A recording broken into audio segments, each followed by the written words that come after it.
Hello, everyone. We will speak English and Ukrainian today. Half, maybe all English. So I'm wondering how many English speakers are listening to us. But anyway, so just if there are some English speakers, sorry, listeners, can you just put plus? I'm just wondering. Okay, so let me introduce myself. I'm Vika. I'm a lead recruitment expert and recruitment influencer in Ukraine, and not only in Ukraine. So I'm founder of my own company, VP Team. We do recruitment for tech products to fill key positions for already 15 years. And I'm also co-founder of a startup, oh my God, high five expert, where we match senior managers in tech with product companies. So I personally built the core engineers teams in Grammarly, Ring, Vimeo, and of course, not only me, with my team, of course, but anyway, we create cool teams for cool companies. So I'm also traveling lover. I visited 98 countries. I'm hedonist and cat lover. So yeah, let me introduce you Ola, our guest. Hi guys. Yeah, Ola is experienced expert in recruitment. She primarily had former physicists and mathematicians. So you know that scientists is almost like clitoris, hard to find. Yeah. Okay. So yeah. She's. She recruited physicists and mathematicians who develop algorithmic trading strategies for U.S. high-frequency trading companies and international financial institutions. Ola live in New York. I know Ola. I don't know already for how many years. 5 for sure. Yeah. Olichka, thank you very much to join us. Could you please add some few words about yourself? Yeah, please. Of course. Well, Vika, thank you so much for the introduction, guys. I'm very happy to be here. And indeed, I've known Vika for quite some time. I really wish we were seeing each other more often. Crazy life, you know how it happens. But in any case, I do live in the U.S. for some time. I came initially to study here, and then, as many of us who came to study, got stuck here in a good way. So my background is actually in mathematics. I did my bachelor's degree in Киевский политехничный кафедра ИПСа, applied mathematics and system analysis. And then later on, I got to do my PhD at Rutgers, doing operations research. Mm-hmm. And basically, long story short, I started doing quantitative recruiting while I was at grad school, and I really got a kick out of it, and I really enjoyed it. Probably because I enjoy people much more than numbers. So, and people with numbers is just lovely. Yeah, together forever. And and basically, I really am enjoying the fact that I can use my background when speaking to people that I recruit, and we can speak the same language, and it's definitely an icebreaker for me. So I worked as an outside recruiter for some time, and then later on I worked for almost 6 years as an in-house recruiter for a great quantitative company. It's initially a prop trading shop, and then later started a fund business. The name of the company is Teza Technologies. I'm a big friend, support them by all means, and really hope they thrive, and I will be definitely trying to help as much as I can. So we're very friendly with them. I'm not there anymore. Right now, I'm again working as an outside recruiter, and I joined a company that's actually based in the United Kingdom, but we work with candidates both in the US and the UK. And as Vika correctly said, I work with former mathematicians, physicists, computer scientists, statisticians, all kinds of tech. Also, scientific people, yeah. And we try to utilize their skills in finance. A lot of people, and I'm going to be talking about that a little more, actually would like to switch from academia to industry. So yeah, that's what I do, and I love it. Thank you very much, Olga. So, if you are planning to hire or already hiring software engineers with a scientific background, so our stream will be available for you for sure. Okay, let's start our questions because we have only 1 hour. Maybe we will also have questions from our listeners. Okay, the first question: which software engineers are looking for projects in your industry? So, could you name just roles? Just give an overview of demand. So I think these days, this another way everything is somehow circulating around AI geared jobs and everything about machine learning. So obviously that influences the engineering positions as well, as much as research too. So I think, and what I'm seeing a lot, definitely data engineers, definitely data scientists, which data scientists is like a huge range, and every company means different things by this. But there are also more like engineering roles there. So data engineers, then I want to say platform developers and quantitative developers. That's really what probably quant devs, quantitative developers are the roles that we work most with. And I want to say probably less scientific geared roles, but very, very important ones are backend engineering and DevOps, and that's more on the operations side. But yeah, when it comes to science background, probably data engineers and quantitative developers are mostly using their background there. Cool, thank you. So are you doing career coaching? So can people come to you and ask, Ola, we're going to move to US, what we should know, what kind of resume we should have, and anything about background? But I'm asking because I'm just like 10 minutes old, not like 1 hour ago, I just put a post on my Facebook asking about the recruiter who can help with how to change role from QA to data scientist. So I can advise you as well, right? I didn't think about it. Why? So can I advise you for this kind of cases, or can people join you on LinkedIn after? And absolutely, by all means, guys, please. And that's disclaimer. This 1 hour of time, which I'm really grateful for, is just a limited amount of time. I'm there. I'm always available. I'm really happy to answer all kinds of questions after this live conversation, and please feel free to reach out to me on LinkedIn. I'm going to be happy to jump on the phone call with you or VC or whatever. We have lots of communications these days. After the stream, we will write an article and post with all your contacts, so you can join Ola anytime and ask her any questions additionally, and maybe like book a coaching session with her. Yeah, because she's really good at how to be hired in New York, or no, I mean in the US in general, yeah, but in East Side, yeah, especially. I think it's a bit different when you hire people in East Side and West Side. I mean, California and New York, yeah. East Coast and West Coast, yes, absolutely. Yeah. Frankly, I'm more working with East Coast jobs, and there's a reason for that, because financial industry is really centered in New York and Chicago. Historically, also Chicago is a big hub for high frequency trading shops in the US. I do work a lot with East Coast. However, lately, a lot of companies started moving to away from New York, and there are plenty of reasons for that. One of them is actually high taxation. Also, where people move from New York? Where is New York? So that's an interesting question too. Actually, a lot of people find it,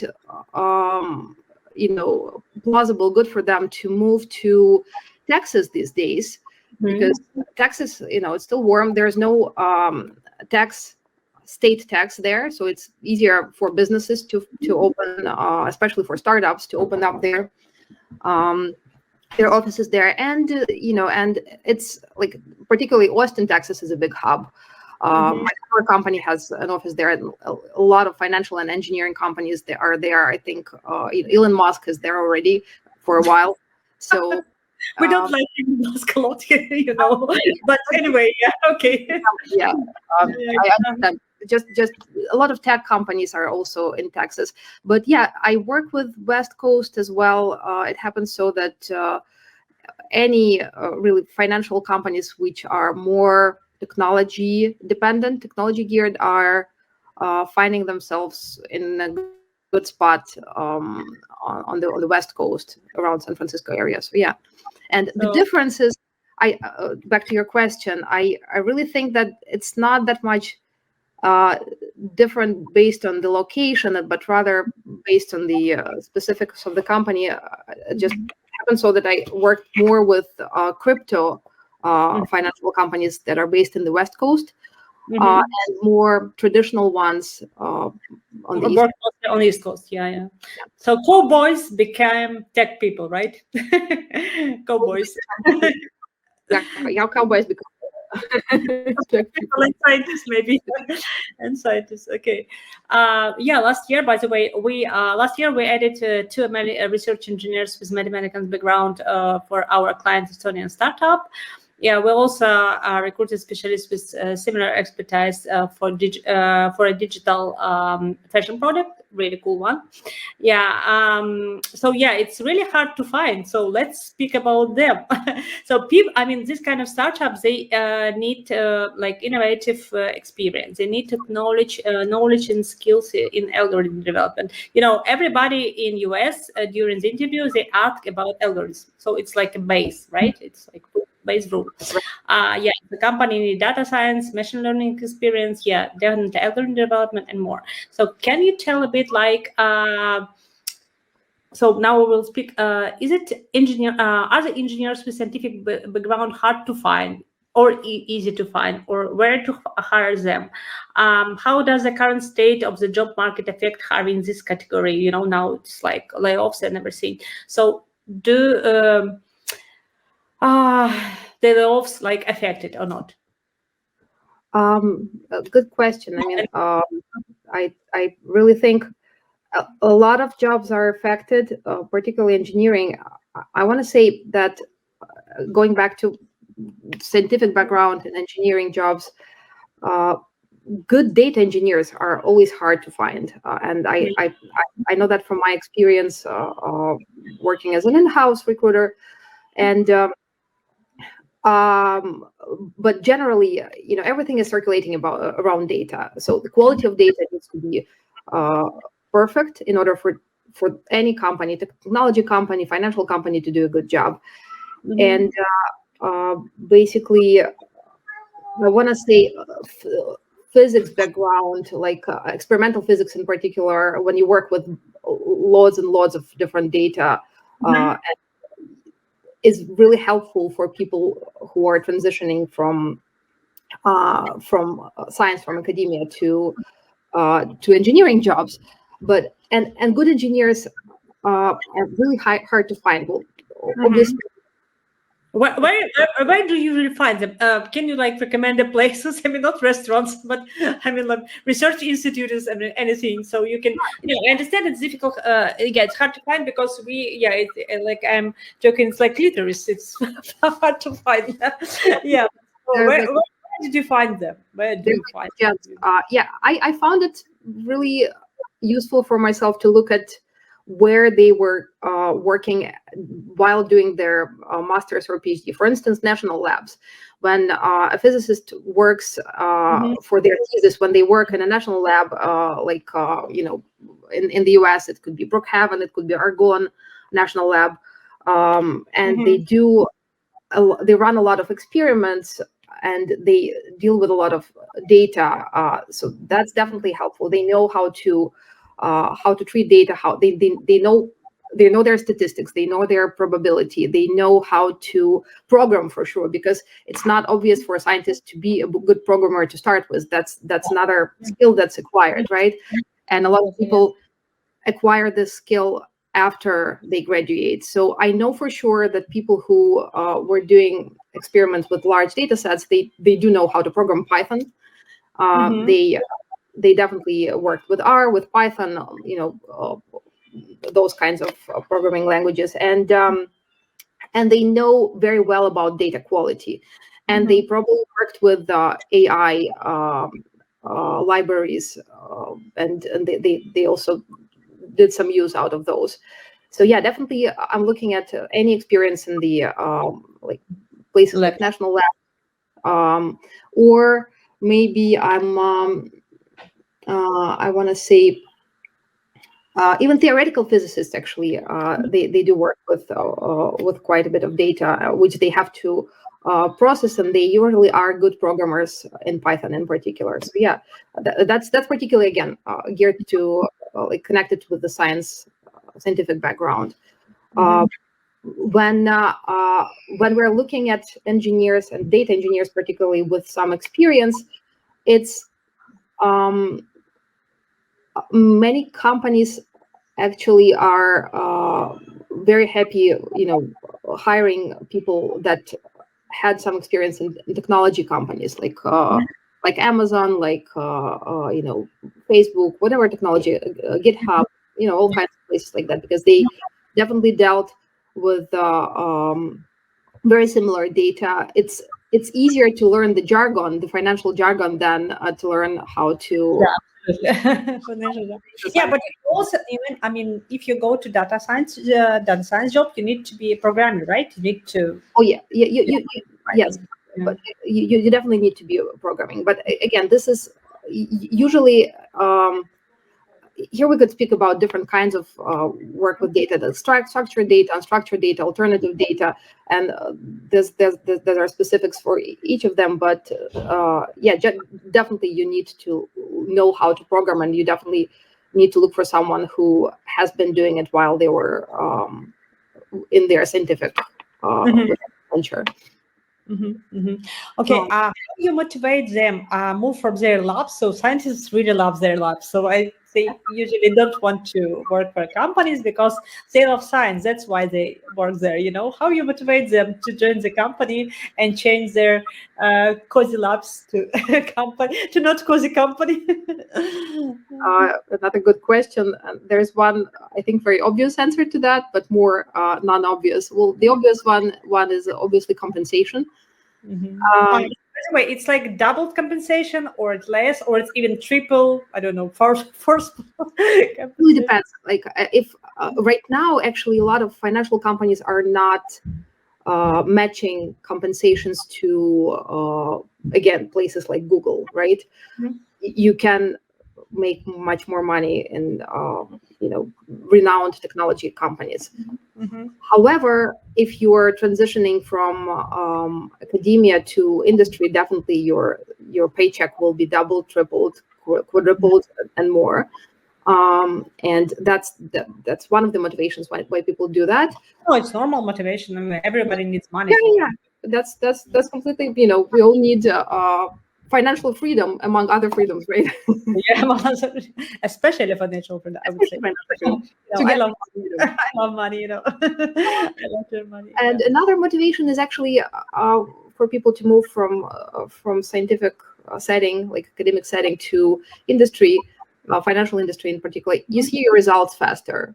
So when you are working in academia, you don't really usually have like strict deadlines. You're a little bit boiling in your own little world, and it's less maybe collaborative in the sense that it's also a collaborative environment in different way. But you see your results faster, you move faster, you learn to think more practically rather than coming up with a really like beautiful abstract piece of work. You rather learn how to connect problems and their results to the real life. So that's definitely a motivation. Like I'm tired of just sitting and staring at the screen like, oh my God. I want to know how to use it in real life, right? Exactly. Yes, and there's a product. There's a product that's coming. Who can help people, by the way. Yeah. So exactly. So I think just the more like materialization of that abstract idea and seeing your product in work, that's that would be a great motivation too, apart from all kinds of financial motivation. However, I want to say that there are things that one needs to be aware of in the financial industry. It's very high paced, and layoffs are happening often. So it's not a stable job. Like if you're going to work in finance, if you work in a more academic environment, it's probably going to be not probably, but for sure it's going to be more stable. You're going to be there for Okay. Yeah. No, I mean, if for some people stability is important, so and they like to work with science, definitely they prefer labs. But yeah, and I'm sorry, and there, there are always trade-offs. You get your stability, but you get a worse paycheck, and you always have to think for yourself, right? In our modern world, I would say there is no stability at all, even labs, Yes. Zero, absolutely. Yeah. Can you give, Ola, can you give us some numbers where you told that it can be doubled compensation? For example, if you work scientists in lab, it can be, I don't know, 100K per year, or just give me the numbers. Like, it really depends. I think, and a lot of companies are.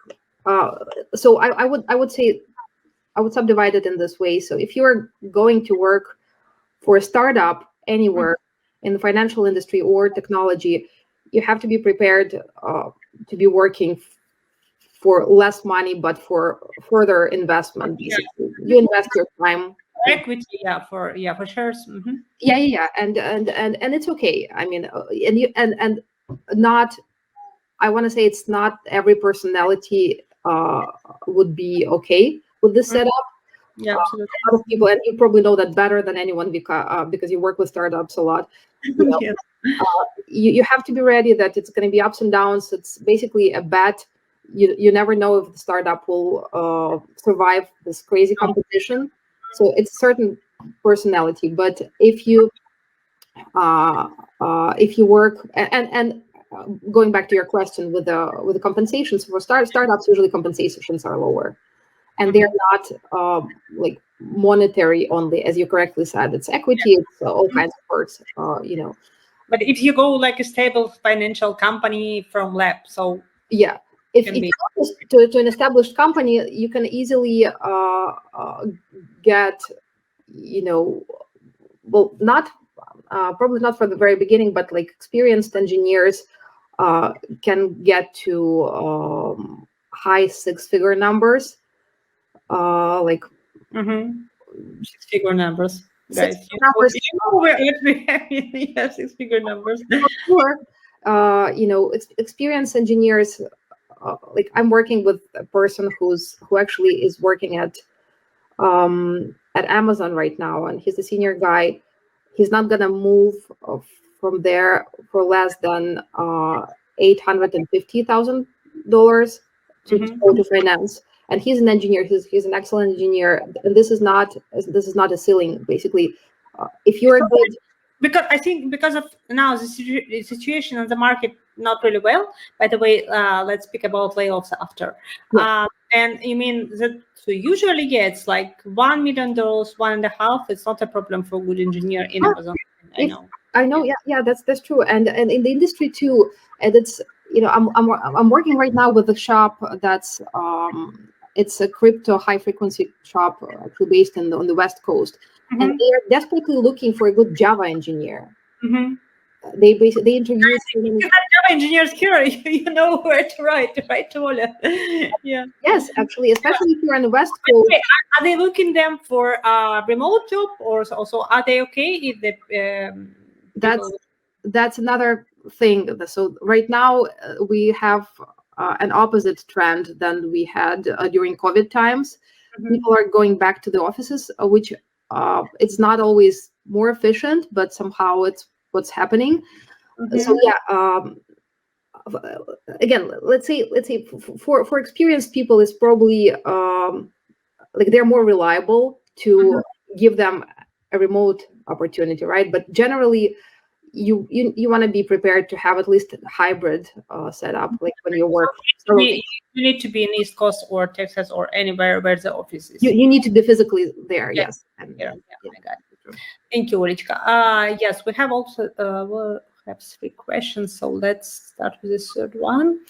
And we will speak about layoffs maybe later, yeah? I mean, in general, and about people with scientific background, do they also kind of struggling with layoffs? Okay, question. What should company managers be cautious of when defining requirements, job descriptions for such specialists? I know you wanted to say something, because usually people, they're not really read job descriptions. So can you give some advice how to write job descriptions way, and like in the way everybody will read it?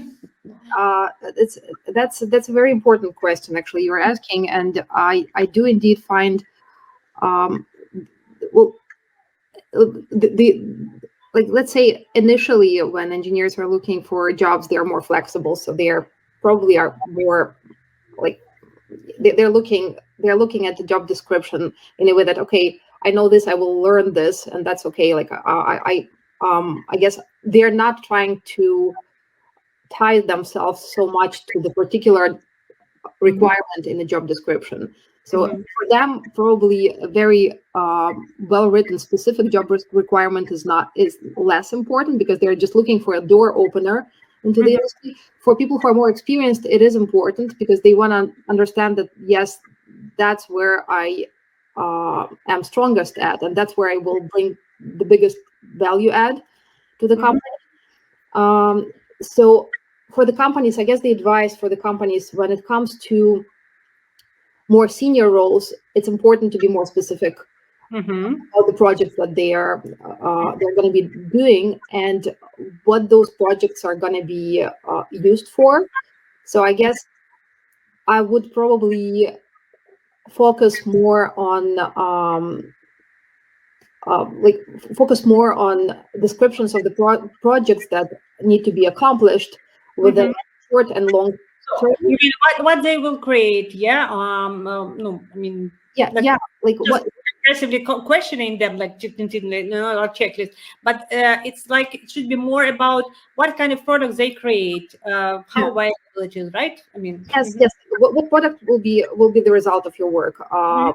What's the what's the potential growth from this product, like where they could go. Also, it's very nice to add to the job description where the person could grow from this particular role, because it gives you a perspective and it gives you incentive to stay in the company, because you understand that this is not going to be that kind of job, like, okay, I'm done with the project, so then what's next? Maybe they will fire me and they will someone else, right? So it's important to give that perspective again for a little more senior specialist, I think. But generally, it's I would be if I were an employer, I would be a little more. So it's important to list required skills and nice to have skills, because and you know it as well. Divide them. You divide it for economy, exactly. And nice to have is really something that, like, for instance, I was working with a role.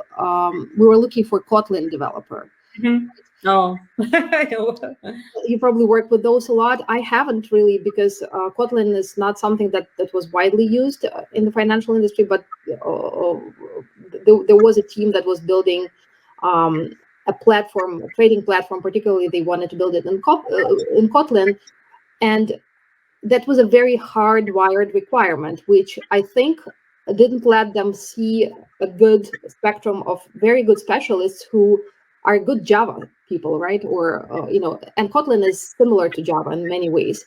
And when I was speaking to Java developers with great experience, many years behind their belt, and they, well, yeah, give me a few weeks, I'll be a Kotlin developer, and I would love to learn it. Actually, I would love to just get myself into the project where I will learn it. So what I'm trying to say, like, hard requirements, I would go a little easier on those on the job descriptions, with the suggestion that I trust that you're experienced enough to learn the skills. But of course, there are important required skills as well. So yeah, like to summarize, basically, make sure that you describe what product is coming out of person is going to be working. Go easier on hardwired skills, like something that you absolutely need to have, and give some room for nice to have skills that people know. Like must have and nice to have. Yeah, just divide it. Like the more I work with engineers in general, the more they actually appreciate the opportunity to learn something new at the job. So yes, I'm good in this, I'm good in that, and I'm happy to use that. But the job description, if I see that there is a room for me to learn a new programming language, a new operating system, or whatever that is, they will definitely jump on this job. Yeah, people don't want to be the smartest person in the room, right? I mean, not all, but yeah, mostly scientific people. Yeah, it's a learning opportunity because it's financial motivation is important. Learning motivation is probably as important as. I mean, you know this kind of joke, learn or earn, but it's better to learn and earn. So you need to choose a company where you either learn or either earn, but it's better to choose a company where you can learn and earn.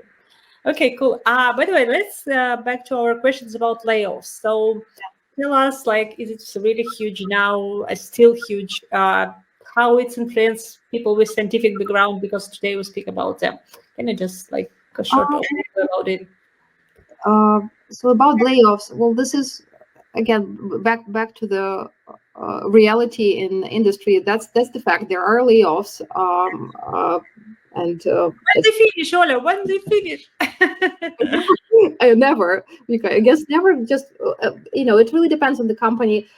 It's layoffs are in a way are also good for the company because it allows them to rethink where they're going and kind of like bring new blood, maybe get rid of unnecessary jobs, right? So that's a necessary evil that we have in the industry. But I think particularly in the US, the layoffs are very much tied to the seasonality. So there are more layoffs around compensation season, and compensation season is around January, February, when people are getting their bonuses. So in the US, so they do layoffs not to pay their bonuses? That's a very bad practice. Good companies don't really do that, but it's the time of the year when you have the planning for the next year, and you paid your compensation, and ideally, if the company is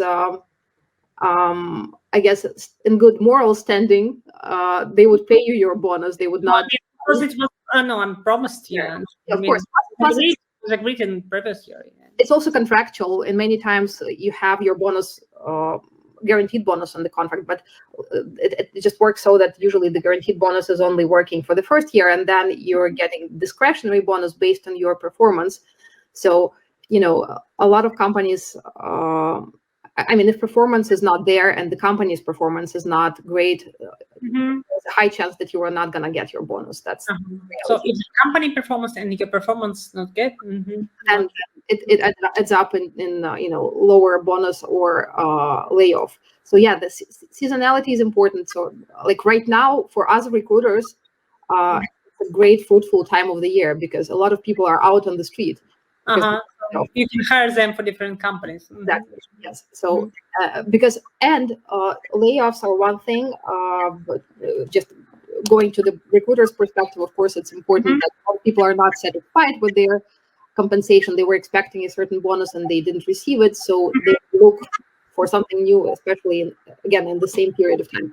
But generally, not connected with season.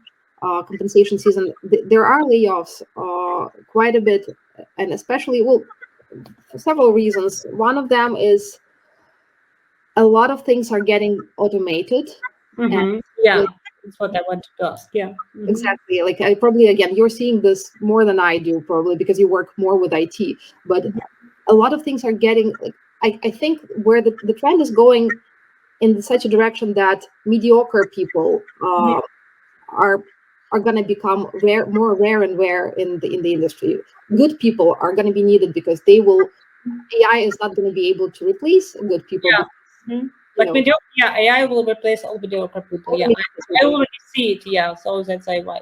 So I recommend people not to be. I mean, there is no time and no place to be mediocre already. So the world changed. Yes, You need to be, either you do it in good quality or you just don't do it. That's at least that needs to be an attitude, I think. Mm-hmm. But it's like ethics, yeah, and also knowledge. It's a lot of things, yeah. But I mean, AI can generate anything. I mean, of course, it can still. I mean, for now, but it's changing, so it can generate you maybe cool ideas, but it's already generate all mediocre tasks, which are already were performed by people, right? So yeah. Mm-hmm. So that's one reason for layoffs too. That companies which are good, which have good strategists, and people who are planning strategically, they do think about such things, and they get rid of irrelevant positions which can be automated in some way, right? So that's another reason for layoffs. Another one, performance of the companies is always a great indicator for layoffs, and in financial industry particularly, performance is very much, it depends on the market, and market is very, we're all trying to predict the market, and it's very hard to do that. So that's why a lot of financial companies, sometimes they have a fantastic year and they make great revenue, but sometimes it's not a good year and they have to do layoffs, and it's not something that's pleasant for any CEO or CIO, like whoever is responsible for doing that and executing this decision. But that's reality. So performance is also a big factor in layoffs, and in financial industry in particular. And a lot of times, outsourcing is also the reason for layoff. And so company give their job to, I mean, not job to outsourcing company, and it's cheaper for them than hire people to join the company. Yes, for instance, hiring people on the East Coast or West Coast is expensive. Outsourcing is expensive too, especially when you're doing it in Ukraine. It's the most expensive outsourcing in the world, I would say. Good quality outsourcing is of course, I agree. Quality outsourcing is expensive, but still, outsourcing in Ukraine is going to be relatively less expensive than hiring the same. Hire people in New York or anywhere in the East Coast. No. Plus, it's connected with other things like benefits as well. There are different kinds of benefits which also cost a lot if you work in the office. If you work not as a contractor, if you work like an employee, you the company, it costs a lot for a company. So the companies that's in the cost saving mode, definitely they will think about outsourcing, and they will get rid of some specialists that are in the higher paid region, and they will find someone in the lower paid region. And for that reason, a lot of companies are opening offices in Turkey, in Armenia, in Ukraine, in places where they know that they can attract good engineers, good specialists, but for less buck. I agree. One more question about not really layoffs, but about when you let people go. In US, it's not. I think it's really really personal. I mean, people I mean, I can come tomorrow and my manager can say, okay, you're done, right? And do people accept it personally or mostly not? Because in Ukraine, it can be like very personal. Українською прямо обидки такі, так. How, I mean, of course we have different culture. But I mean, I spoke with people, our people working. I spoke with Americans who live in the US for their all years, and Americans, they're also like, oh, okay, so yeah, I was fired anyway. Just took my box and go out. So I mean, it's typical US. You took your box and go out. So how do you think it's why it's not so personal in US and why it's so personal in Ukraine? Very good. I mean, of course, it's like a cultural issue. It's definitely, you're very right about this, because this is cultural, and we grew up in the culture where our parents will think of our parents. They were used to working in the same place for like all Yeah. their lives, Yeah. right? We're very different, but we still grew up in that mentality. So that's definitely a cultural thing. And in the US, like just to give you our listeners who are not that familiar with like how it works in the US, but I think right now a lot of people are familiar because everyone is traveling and having friends there. But in any case, in the US, it's very normal, especially if you live in the areas like metropolitan areas like New York, San Francisco, or like big cities. Yeah. You are working, like you live in the environment of fast pace and quickly changing opportunities. And actually, what's more important, it's an opportunity environment. So whenever you get a new opportunity, you jump on it, and that's how mentality usually works in the US. So for that reason, people are not like, especially younger people who don't have families, who don't have investments like apartments, houses. They're very easy to move, and that's why they treat layoff very easily. Like it's okay now, like it's just a reason for me to get another opportunity. So that's, they're not very much dependent. On your feelings about it, right? So Right, just about opportunity, some people just about yeah, exactly. Like it's okay, well, that's life. I mean, I'll land another opportunity. So it's definitely, it's not pleasant for anyone, and job search is a very draining process. You know that it's very emotional. It's very you have to be prepared for a bunch of no's, people saying no to you all the time, and you have to be okay with that, and you have to move on and understand that this is a type of, like, a part of the process, right? So, but back to the question, like the attitude towards the layoff is probably easier here just because people are used to moving from one place to another, and it's easier for them, and that's how they, like, that's the mentality that they grew up in. Also, people can really change places when they change their job, so they can, so that's why it's more like familiar to rent flats than to buy it, right? Because I've seen, like in US, that you first find a job and then you can move with your family to any place. So that's why to have to buy a flat is not really usual, because it's, you go with the flow. I mean, you go with where your job is. I mean, even if you have like quite a big family, even if you have 2 children. I know that you have 2 children, but you live in Bristol, right? Yeah, we live here, but then that's another issue. Like when people start having children and they try to look for places with good schools, and there are like a lot of variables in this equation.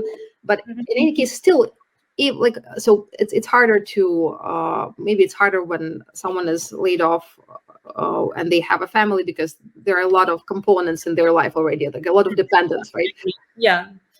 But when you have children, you have you need to get a stable job, because otherwise you're not going to be able to pay your bills. But in general, this is really the country that gives you an opportunity to find the next gig, right? So in general, it's okay. I mean, layoffs happen. If we started this conversation with a different mentality and like personalities who feel better in scientific environment because it's more stable, particularly, right? So for them, it's going to be harder, and that's the reason why they would probably choose, the saying, high risk, high compensation, high risk, high reward. Let's say high risk, high reward. So if you are like, хто не ризикує, тот не п'є шампанського. Right? So I'm trying to say that it really depends on the personality as well, but in general, the attitude is very, like, it's easier for people to survive the layoff here because they know that the industry, there's a lot of opportunities in US, and it's also very much connected with stability in the country. I agree. And in Ukraine right now, which my heart is broken for so many things that are going on in Ukraine, and with the war, stability is like a non-existent thing. If you also lose a job, it can become very, very hard, right? So I do understand how, especially these days, people can treat that. in the US, it's different. So, that's Yes, yeah, I agree. It's different. Yeah, no, of course, the different countries, different culture for decades. Yeah.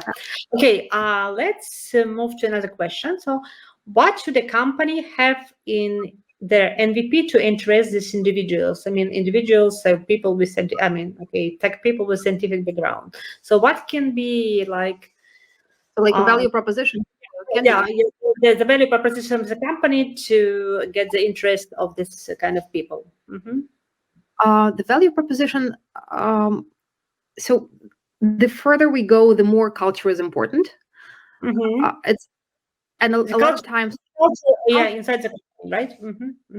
And overall, I would probably even say not culture, but general level of happiness of person in the company. It's very much connected with the culture and how things are done. But like sometimes people can get very well compensated and still be unhappy at their work and look for something different. And even sometimes they would just move to a different role with lower compensation, but they would be happier there, right? I think you've seen such examples many times. So generally, the value proposition of the company is we care about you. You're going to be here, and that's a very loaded. Yeah, we will care about you. You will do the project you love, and this project will be valuable for the world in general. For example, yeah. That's great. Well, unfortunately I cannot say that's a very philosophical issue, because in the financial industry, it's hard to say that your product is going to be valuable to the world. Yeah, that's true. That's why. No, I mean, for example, we have Stripe. It's valuable and it's cool. So yeah, it can be financial. We have PayPal. We have Stripe. We have a lot of financial. Yeah. Not a bank in Ukraine. I mean, my favorite bank all over the world.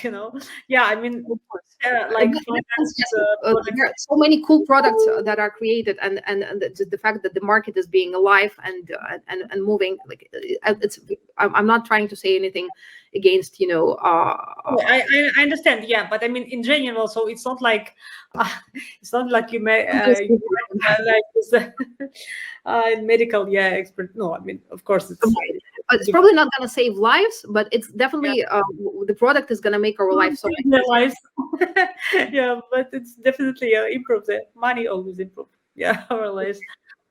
So AVP, let's summarize AVP and move to another questions. Yeah, so I think like culture, make sure that the person understands that when they get there, they're going to be treated. They're going to be treated with respect. They will be valued. There will be, it's like people who are alive work at this company. They interact, and that's why actually more and more in the value proposition of the company, we're trying to say that hey, we have a very collaborative environment. There is no silo in particular for financial companies. It's a very secretive world, right? So there are a lot of IP issues, and that also influences the culture. So particularly for financial companies, it's very, very important to give a good understanding that even though you're going to be working in a secretive environment, we have done everything in our capacity to build a good culture for you, that you're going to be working in a collaborative environment. And good perks like learning opportunity, it's also important. So especially for younger specialists, they need to understand that they're going to be able to get some kinds of benefits that will allow them to continue their education or to get some certifications.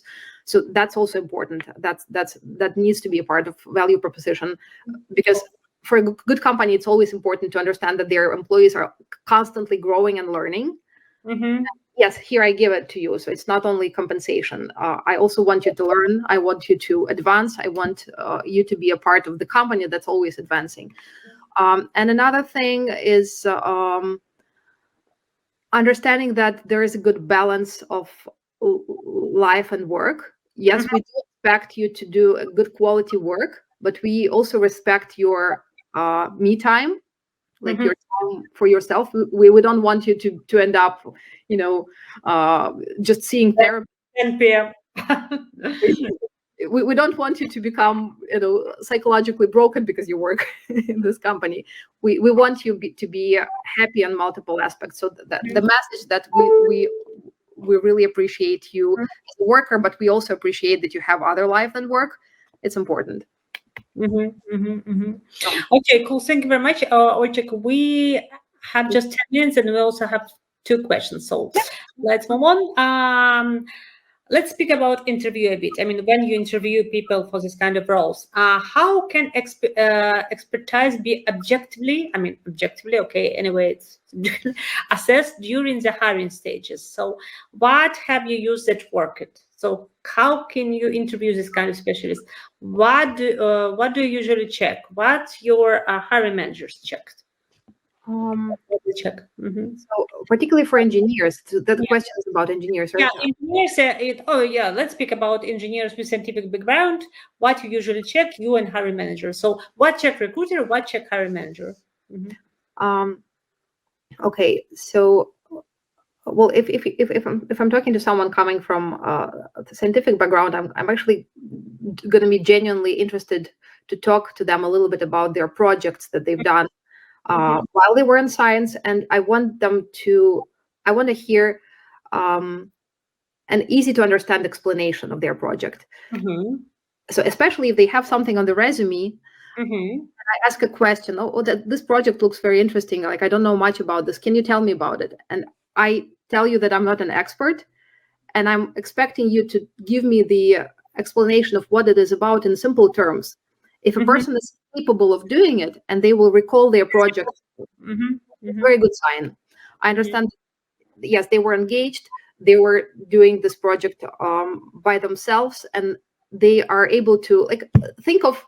I would think of ability to explain a project to a smart kid, right? A smart child, rather than to an adult.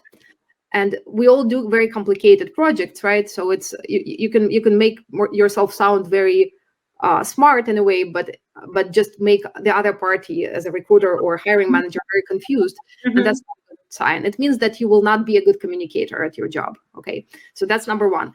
So in the interview, particularly coming to the engineers, we have that part that's usually like take-home coding assessment or coding exercise that you do at home. So, by the way, what kind of instruments you use for this? Different platforms are used. Like I was working with Codility a lot. I was working with here it's really the preference of the company. What are the ones actually? I'm curious. What do you see being used for coding assignments on the technology side for the IT? Like, are you guys using particular? Do you have preference for any particular platforms or not? Because here, ask for the employers that you work with, what do they use for assignments? Oh yeah. You mostly they use HackerRank, Codility. Sometimes they just give kind of tasks like pair programming. So it really depends. Yeah, or it's just programming. Okay. During the interview, yeah, it's mostly. Yeah, and the tendency that I see, the more the higher the level of the specialist is, the more they are inclined. They don't really like to be having multiple take-home assignments. They would rather have a one-on-one. So if you don't want to, it's a good practice to have some flexibility for the employer to offer not only take-home assignments, but also, if someone is very mature, you would rather skip that and have a programming interview with them. So that's a good practice. Also, asking open-ended questions on the interview.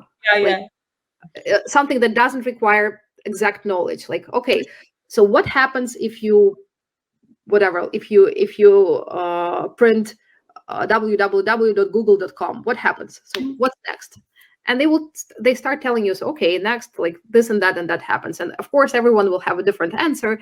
And in this way, you will, listen to how the person is thinking about the processes, like what's going on. And I gave a very it's a very simple question, but you can open up a lot about what the person knows and what they think first about and things like that. So open-ended questions, like a lot of times for data for engineers and generally like questions about data structures and algorithms are being asked, and here you're not like it's a good practice from the employer not to expect them to be able to write you a perfect code, but rather give you a good algorithm, and like they will not be required to write code that's timed job, right? So that kind of thing. So yeah.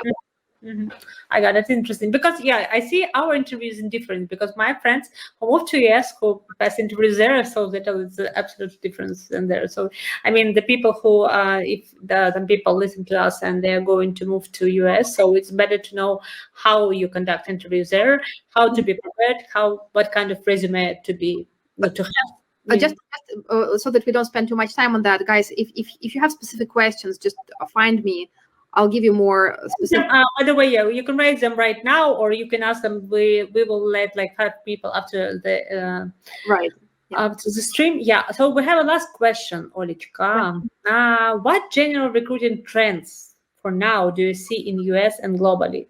So where is the industry headed? It's again, everything is circulating around data, because we have such abundance of data, and we need to know how to make sense of it. So yeah, I'm seeing like everyone in financial industry is trying to see where the applications of machine learning can be used. So of course still, and I think it's going to be a trend for a while. Machine learning is definitely a big trend.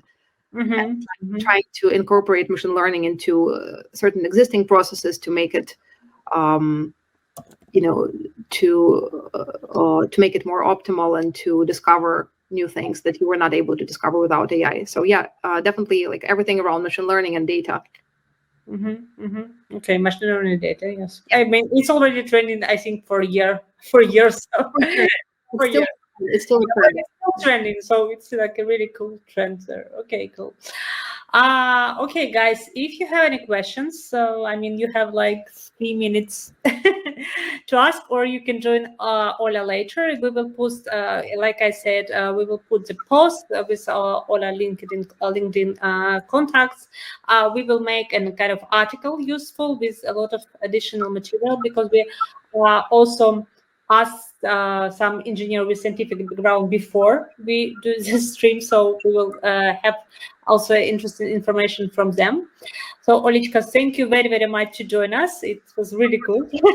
So next time, by the way, next time we can do it in Ukrainian, so why not, with different questions. Yeah, we just decided to... З задоволенням зроблю це українською, але мені трошечки легше зараз говорити про роботу англійською, тому що багато термінології, яка не українською, з якою я і теж коли я переїхала в Штати, я не могла говорити про свою науку українською мовою більше, так що, але звичайно, thank you very much, Vika, for the opportunity to talk to English.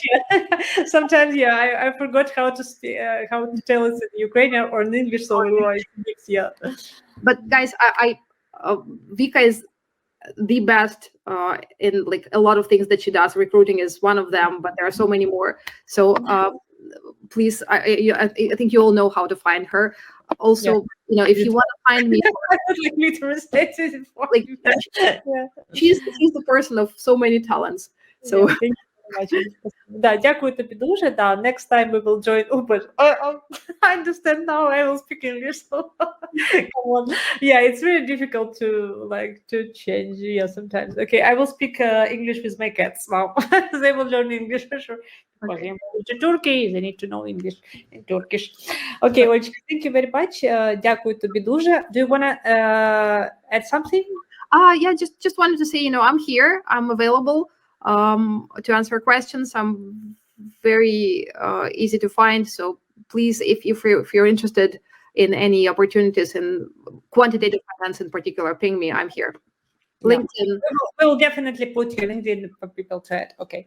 And like one last thing, I'm with Ukraine, and Slava Ukraini. Героям слава. Героям слава.